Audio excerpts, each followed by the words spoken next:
የዛሬውን ተኛ ታሪክ ደግሞ ስለ መርሜዶች ነው። ስለ መርሜዶች በጣም ብዙ ጊዜ ጠይቃችሁ ነበር፣ ግን እኔ እስካሁን ድረስ ትክክለኛ የመርሜድ ታሪክ አላገኘሁም ነበር። አሁን ግን መሬት የወረደ አንድ ታሪክ ይዤላችሁ መጥቻለሁ። ቀጥታ ወደ ታሪኩ ልሰዳችሁ። በ2009 በሰሜናዊ እስራኤል ኪሪያት ያም የምትባል ከተማ ውስጥ አንድ ወጣት ልጅ የባህር ዳርቻው ጋር ቆሞ ፀሐይዋ ስትጠልቅ እያያት እንዳለ ባህሩ ላይ ጣል ያሉ ድንጋዮች አካባቢ እንቅስቃሴ ነገር ያያል።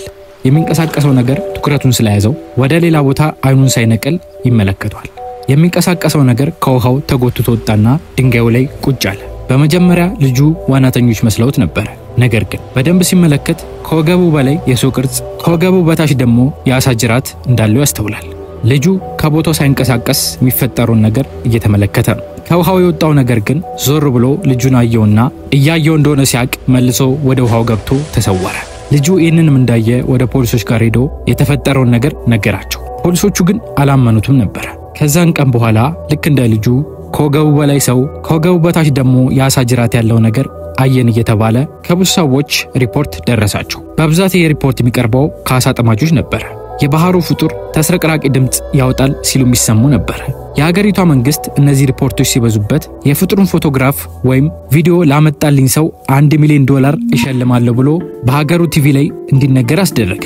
ይሄ ዜና ዓለምን አዳረሰው። ፍጡሩን ለማየት እድል ከቀናው ደግሞ ፎቶ አንስቶ ለመሸለም ቱሪስቶች ወደ ሀገሪቷ መጎረፍ ጀመሩ። የሀገሪቷ ሆቴል በቱሪስቶች ተጨናነቀ።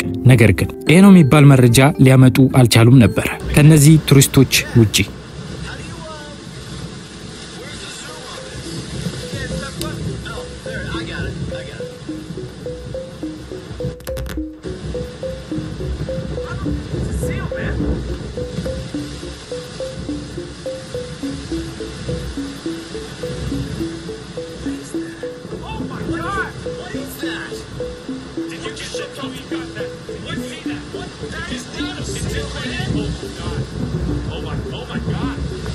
ቪዲዮ እንደምታዩት ጥራት የለው፣ ነገር ግን በትንሹም ቢሆን የአሳ ጅራት ያለው ነገር ወደ ውስጥ ሲገባ ያሳያል። ይሄ መርሜድ የቱሪስቶችን ቀልብ ብቻ አልነበረም የሚሳበው፣ ትልልቅ ተቋማትን ልክ እንደ CNN አይነት ቻናሎችን ሊስብ ችሏል። Not have realized is among that life lives a mermaid. That's according to some residents of the Israeli seaside town of Kiryat Yam near Haifa, who claim they've seen it.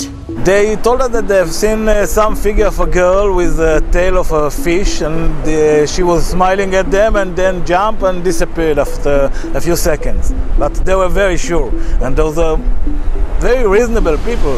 According to eyewitness accounts, the mermaid only comes out at sunset. And she's apparently a little camera shy as well, as no one has photographic evidence. But if you do, then there is a $1 million reward in it for you. እዚህ ጋር እንደምታዩት ይሄ ሰውዬ ያየውን ነገር በፎቶሾፕ አቀናብሮ ይሄን ነው የሚመስለው ብሎ ለማሳየት ሞክሯል። አንዳንድ ሰዎች ግን ይሄን ነገር ዝም ብሎ አልተቀበሉት። የእስራኤል መንግስት ቱሪስቶችን ለመሳብ የተጠቀመበት ዘዴ ነው ብለው የሚያስቡ ሰዎች አሉ። እናንተ በዚህ ነገር ምን ትላላችሁ? እስቲ ኮሜንት ላይ ንገሩኝ። ቪዲዮውን እዚህ ድረስ ካያችሁ ተቀር ደግሞ ፎሎ ማድረግ እንዳትረሱ።